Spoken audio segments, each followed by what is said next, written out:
Dr. Dan Yachter, the chiropractor. Happy Wednesday. This is a news, views, and weekly updates.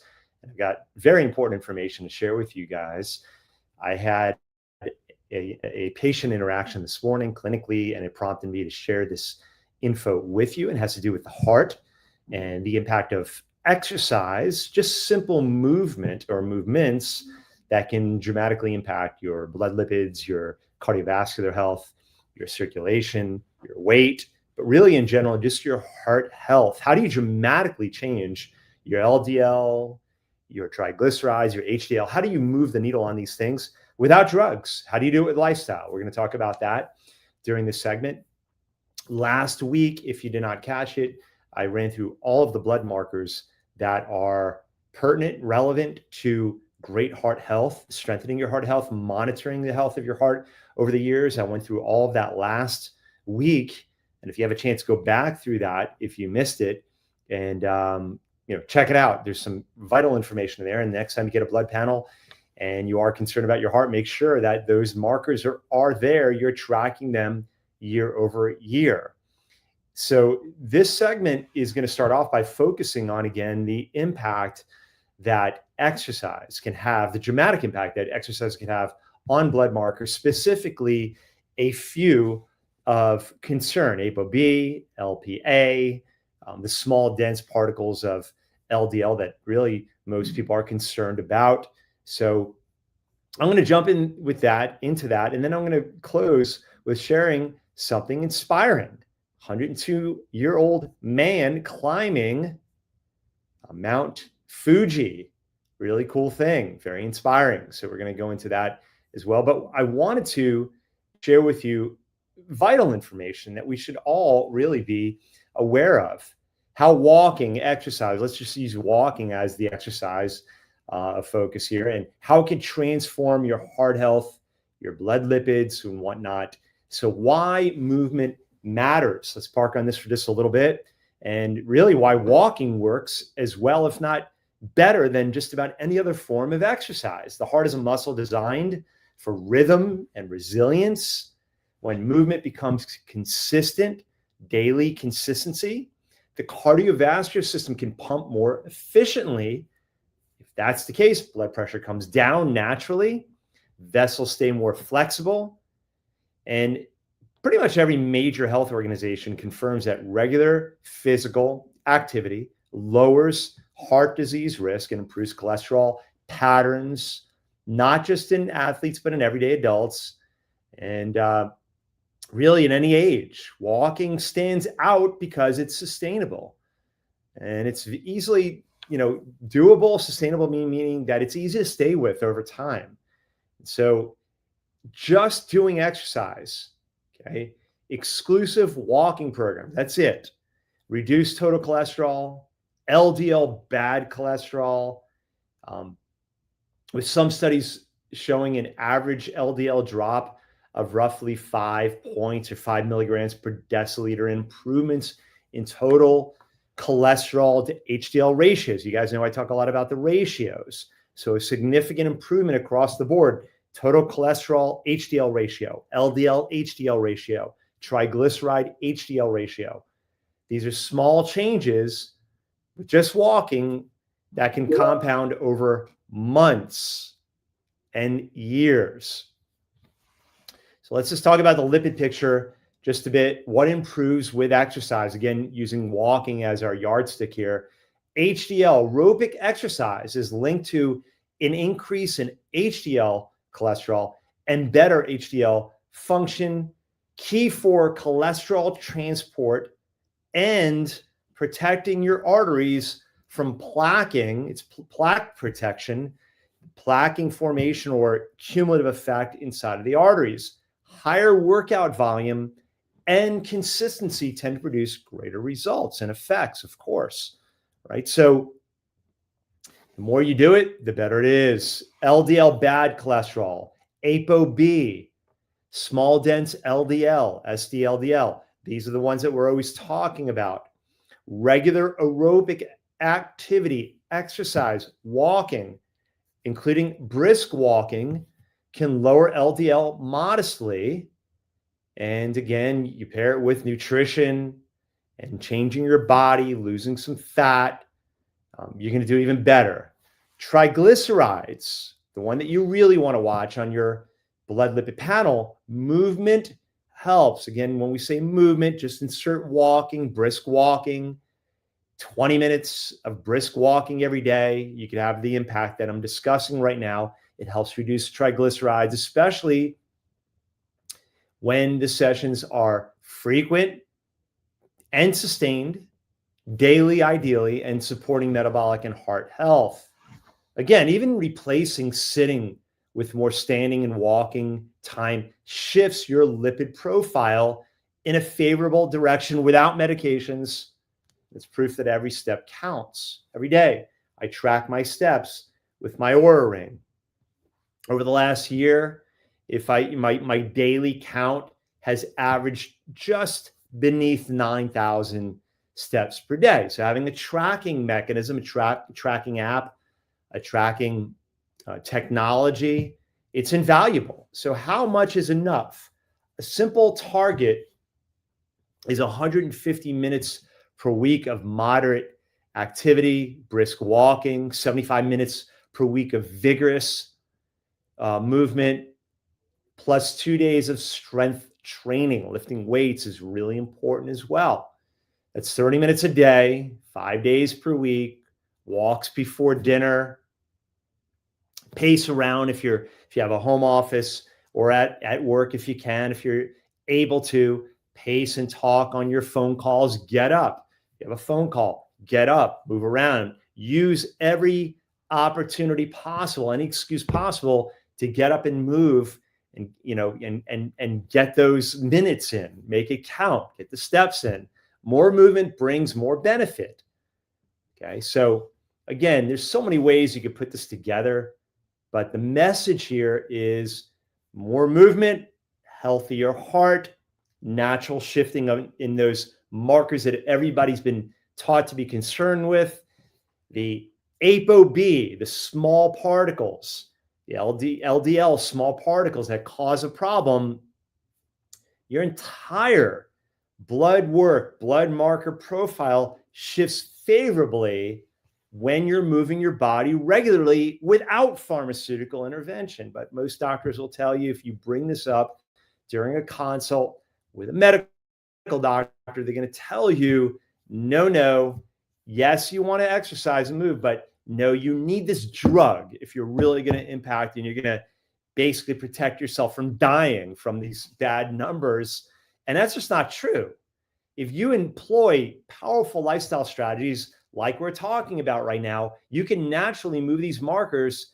And what I've seen clinically, at least as a clinician of 29 years, headed toward 30, is that lifestyle interventions, including many others that we talked about, not just walking, but many others that we talked about at our Heart Master class, have a much more powerful effect than any drug intervention can ever have, without the negative, toxic, horrible side effects that many of these drugs create with long-term usage.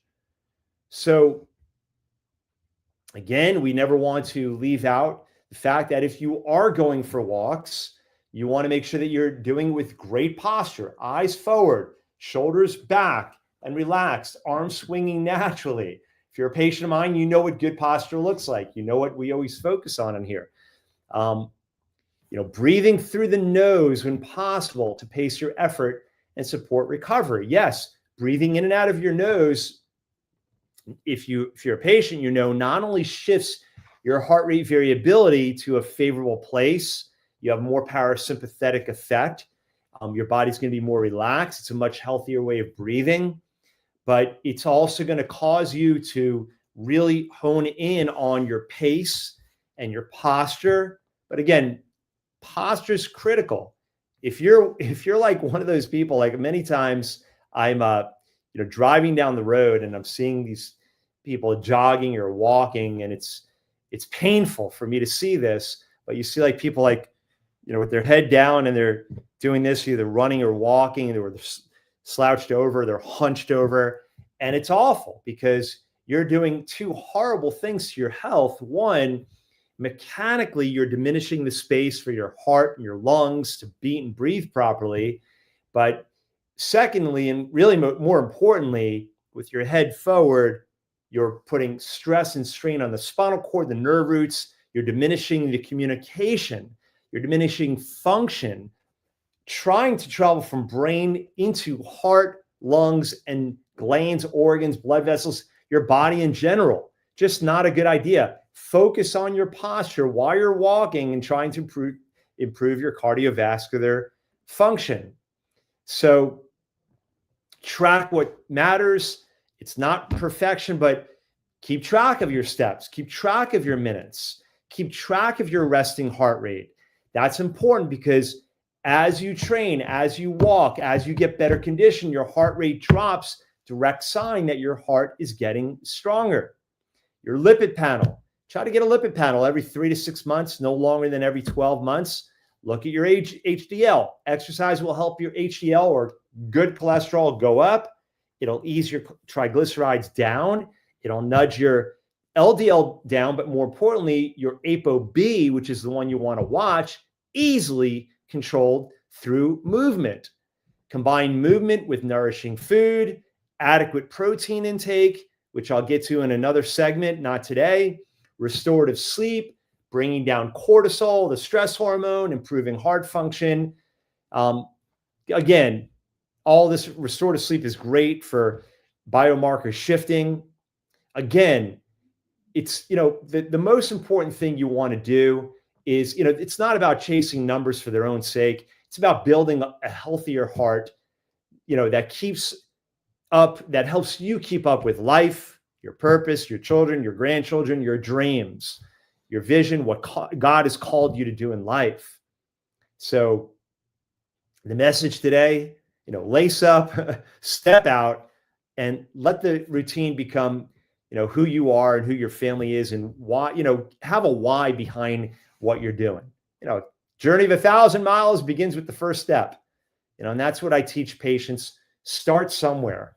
Walk out your door today, walk out your door tonight, and set a timer. If you're saying in your mind right now, I don't have the time to do this, I don't have the time to take a 20-minute stroll every day, you know what? Start with a minute. And I always bring that up with patients who are struggling to implement these healthy lifestyle habits or interventions. For example, we do spinal protocols, rehab. I do it, patients do it at home. We have one contraption called a Stroups strap, prolordotic, strap to enhance the curve in the neck. And I ask patients, are you doing it? Many times patients say, no, I don't have the time. And ideally, we want patients doing 20, 25, 30 of these a day, if not more. And patients say, I just don't have the time. I'm running out of time. I'm saying, you know what? Just do one, not 25 or 30 a day. Do one. That's all you have to do. And a lot of patients will look me in the eyes and say, what in the world is one going to do for me? If I have to do 25 or 50 of these a day, why are you telling me just to do one? I said, well, you'll see. It'll work. You'll be amazed. Just do one, next day do another. And as time goes on, you'll habituate that one, and you'll see how much easier it is to do more. And then you'll get into a rhythm, a cadence, a consistency. And before you know it, you'll build in this habit, and it'll be easy, and it'll just be seamlessly integrated into your life. Same thing with walking, same thing with beginning any kind of exercise program. And again, the reason is because it's important. It's important to your heart, and it's important to your health in general. So get to stepping, get it integrated, get it implemented. So of course, the last thing I'll leave you with is tomorrow is our big day, our big celebration day. We have our party here. If you have normally on Thursdays an appointment here before 11 o'clock, don't come before 11 o'clock. The party is between 11 and 6. It's a luau, Hawaiian theme. We'll have an active volcano in the middle of our office. You got to see this thing. It's quite impressive. It'll be spewing lava and smoke and all kinds of cool stuff.